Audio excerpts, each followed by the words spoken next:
What up, folks? Welcome back to Ultrazilla Toys, and today I have a review of the Marvel Legends Vintage Iron Man.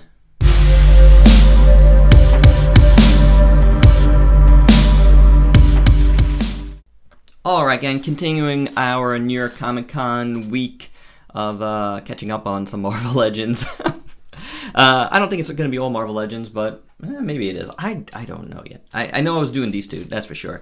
And I think Punisher I didn't do yet from this series. I think I did everybody else. So 3 and 3. Yeah, that should be it. We got Iron Man here, and this is like a classic Iron Man design that they re-released. I guess it's a little bit different, repainted, whatnot. I don't know. I didn't have it. I wasn't collecting whenever this was out with these old style legs that everybody seems to hate and stuff. But I do like the style of this figure. It is very classic. It is very vintage looking. And that attracts me a lot. I really don't care about the scale. It is a little weird and off. Here is Black Widow, who doesn't want to stand for me right now. There she goes. And you can already tell, like, she's almost at level with him, and she's not standing up completely right. Here is another Iron Man. We'll get our stuff out of the way here. This is also an old Iron Man as well. Maybe around the same era. You can see they're around the same size as Mach 1. We have Studio Series Jazz hanging out here. Tiny, tiny figure. Significantly bigger figure here, though, is Keltis from Mythic Legions. And finally, here is me. Alright, so Iron Man comes with the standard, I can't stand these things. You have to hear me say that all the time because they just keep releasing these. This one isn't bad. I like the orange into the yellow gradient, so hey, not so bad. You can't put him in his hands, but you can put him in his feet. So if you want to do him flying, you could do that. Let's take a look at this Iron Man now. Again, like I said, very classic look to this Iron Man. I really dig it. It's not quite exactly 100% old classic. I feel like it's a little bit different, but maybe I'm wrong there. It almost looks like it just, you know what it is? I think it's kind of right, but it's maybe a little bit too bulky. Like the legs look like why is his leg so muscular? You know, like it's just maybe too much for Iron Man type armor. The boots look really good though. I like them. They're painted well, a nice red.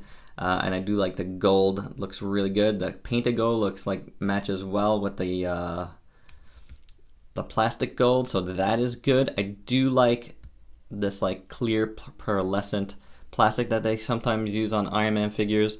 It looks really good in red, and I like it, you know, from here on up. The yellow in the middle for the reactor is pretty good. I like the gloves a lot. That looks very nice and matches very well with the boots, so that's pretty good. And I really like his hands. I really do. That's very classic looking.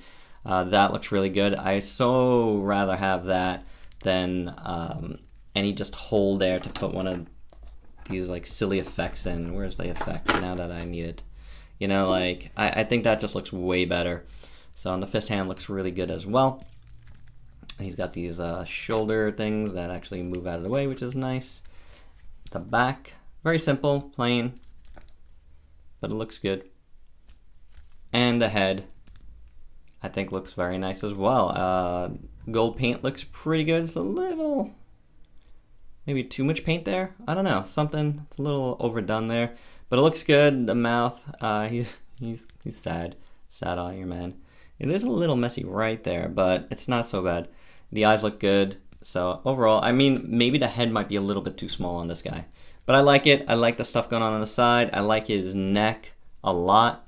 So that's really, really cool. I really just dig this Iron Man. I really do. Articulation, head, you're getting a swivel, but you're not getting too much movement back and forth on it. He does have an ab crunch and a waist swivel, so that's cool. These move up, like I said. Ooh, tight hinge. And swivel there at the shoulder. You got a swivel bicep. You do have a double jointed elbow. And you got a swivel hinge at the wrist. For the legs, you do have these like old style joints here, but it does give him a full splits, better than Black Widow. So there you go.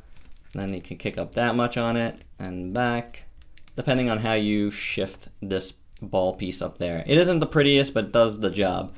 Swivel at the upper thigh as well for extra. You got a double jointed knee. I think you have a boot cut. You have a boot cut.